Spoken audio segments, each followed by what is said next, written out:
Akhirnya Natalie Holzer buka suara soal alasan lepas hijab. Berita terkini seleb. Natalie Holzer akhirnya jelaskan terkait putusannya melepas hijab. Menurut Natalie Holzer, dirinya tidak miliki alasan khusus soal putusan melepas hijab. Dan selanjutnya Natalie Holzer juga menegaskan akan kuat hadapi pro dan kontra soal putusannya melepas hijab.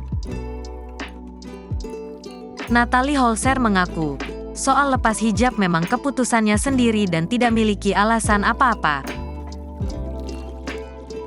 "Ya nggak ada alasan aja," ucap Natalie Holzer di kawasan Bintaro, Tangerang Selatan, Minggu, tanggal 23 Juli tahun 2023.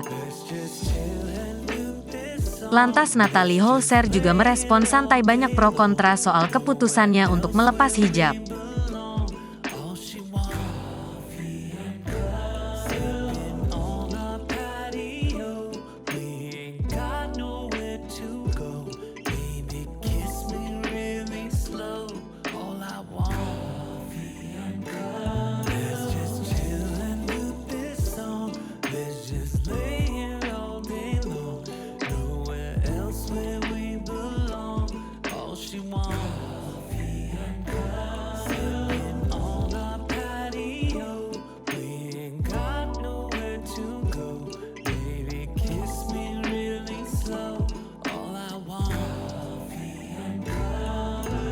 Let's just chill and do this song.